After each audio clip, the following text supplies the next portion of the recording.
Dr. James Hughey, psychologist and for 30 years you've been in psychology. Yes, 30 years. Some form or the other. And where did you spend most of your time? Probably all over. One of the things I really like about my father was in the Navy, and I think he taught me the desire and pleasure of just roaming around and experiencing lots of things in life. So I've been in this country. I've lived in Montana and Colorado and Texas and Maryland and here in North Carolina. So, and I like to travel the world. So it's hard to say where I'm really from, except right now I'm from Goldsboro. Well, with your dad in the Navy, golly, that's probably where you got this thing for the friendship we're going to mention after a while, the sailing on the water, huh? Yes, I think probably there's something in the blood in that line. I do like the sea as much as he did. He was in the Navy for 27 years. Friendship. There's two words, not one word. Correct. Friendship. What is this? What is this project or thing you've been involved with? 10 years ago or so, when I was in private practice in Brevard, North Carolina, I just took cruises and found out that people really wanted a chance to be heard. No matter whether I told them I was a psychologist or not, just if I would agree to listen to their story, they were ready to tell me things that they wanted to be heard. And I used to be on these cruises, and it was word of the ship, and I wanted to kind of convey the idea of being a friend. And so I just kind of put the words together, friendship, and just separated it. So the emphasis on the nautical aspect of it. For the last 4 years, I've been doing it as an enrichment lecturer on ships, in which I'm part of the ship's entertainment staff, where they have a choice between listening to me talk about perfectionism and self-esteem and personal retreats at sea, taking the concept of doing retreats that you can kind of withdraw from your normal, regular roles and commitments and get away at sea and just spend time in a friendship model and talk with one person about anything you want to talk about. Well, for one thing, you've got people away from their home environment or their work environment, and I imagine you see a different person altogether to start with.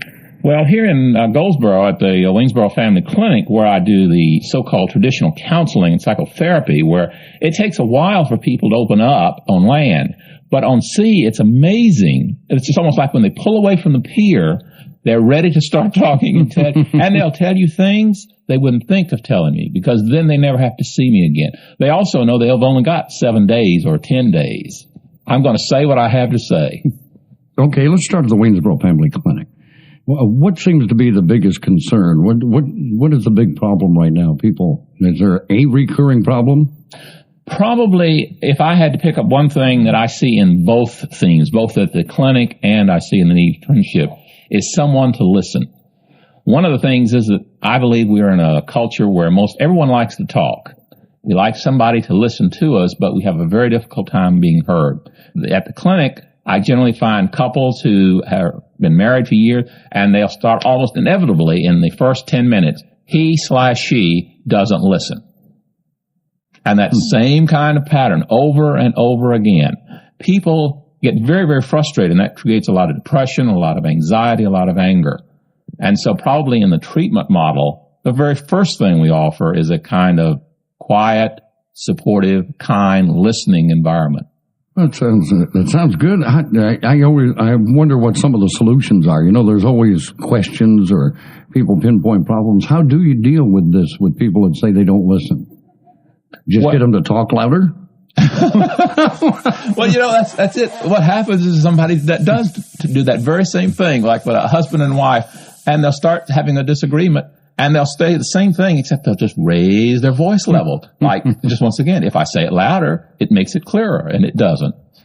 It just gets the other person a little more angry. A little more angry, a little more frustrated, because once again, so often there's a belief, I know that I'm right, and I just need to have someone reconfirm that. And so they kind of seek an alliance sometimes. But generally, depression, anxiety, and marital communication are the three main issues that I see in my private practice. How do you, is there a certain age that people tend to all of a sudden say, I want to talk to a psychologist, they want to talk to you and find out what to do? Is there a general age? No, I found that so we work with young people in the teenage group all the way up to people in their 60s and 70s. People who maybe hit a certain age and suddenly realize, hey, I need to do something different. What I'm doing in my life just really isn't working. I need to make some kind of change. Unfortunately, most of them want to come and change the outcome without changing the process. Which means? Basically, it's kind of like someone who gets heartburn from eating salsa and beans. Well, they want to keep eating salsa and beans, but they don't want to have heartburn.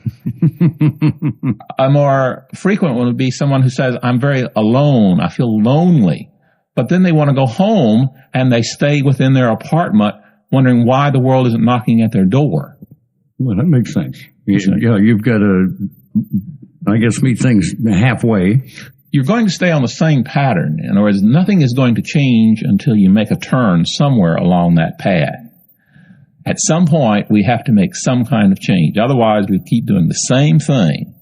And if things are going well, that's fine. But if you're feeling kind of anxious, or you're feeling kind of down and dejected, or you're feeling like you're having communication difficulties with your spouse or family, then it's probably time to bring in an impartial person like a psychologist. You mentioned when people get on board ship, they open up them almost immediately. They say things that maybe they wouldn't have said back at home. We're back at home around land seems to be a more friendly atmosphere. You know, we would think church would be one place.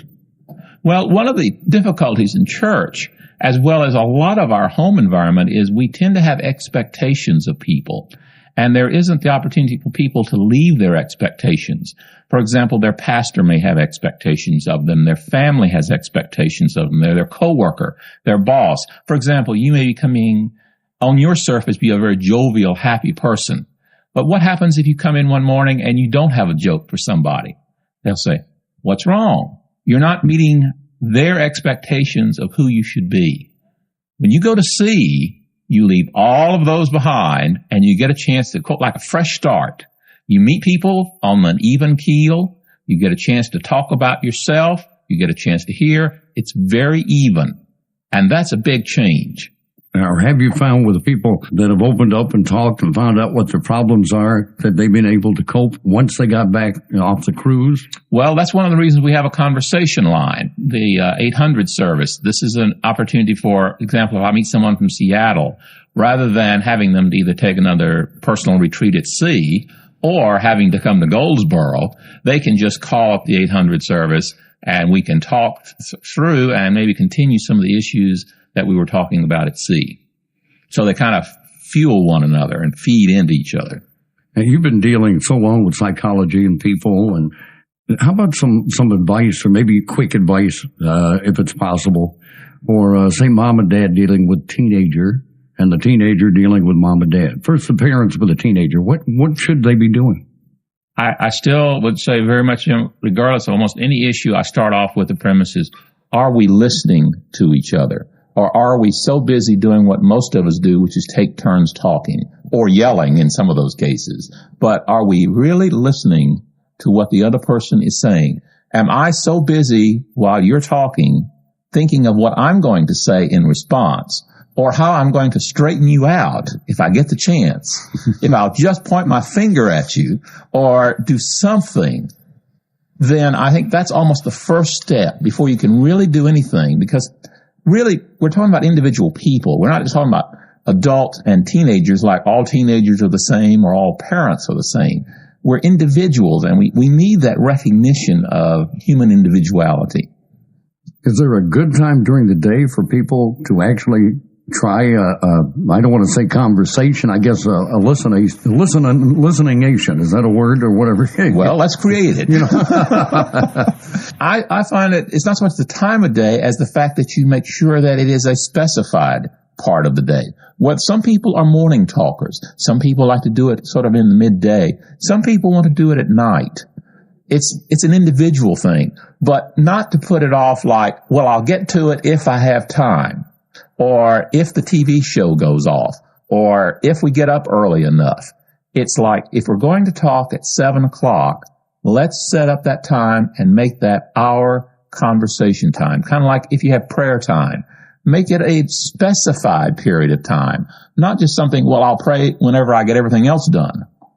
Well, and as the day goes along, and people talk, is that become step 2 when you find out somebody said, well, you haven't been listening all this time, I've been trying to tell you something. Can you go from there?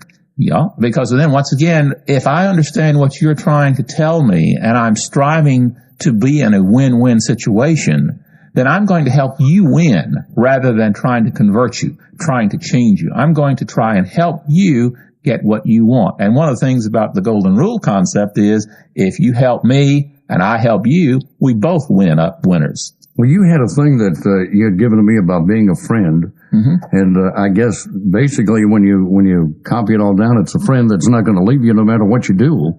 It's still, bad or good, or whether you're broke or rich or you say something stupid, he or she is still there. And I can be myself. I don't have to be always a psychologist. I don't always have to be really gracious. I don't always have to be kind and sensitive. I can be me. I can say anything, do anything, as long as it's genuinely me.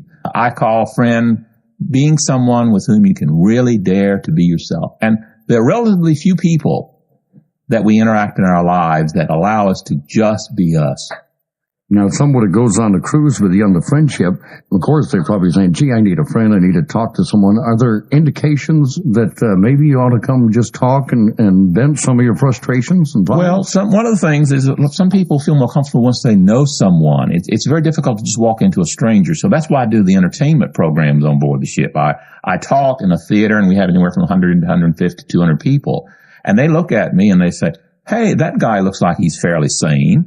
He doesn't look like a stereotype of the pipe smoking, stroking his goatee. So why don't I go talk to him? So I just make myself available around the ship, in the library, by the pool, and people will say, well, one thing I'd like to ask you.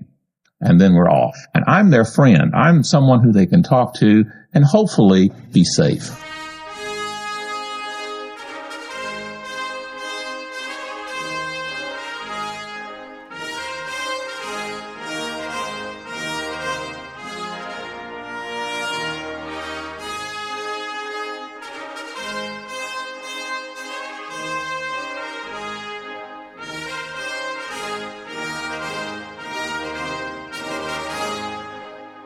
Well, let's see, Dr. James Hughey.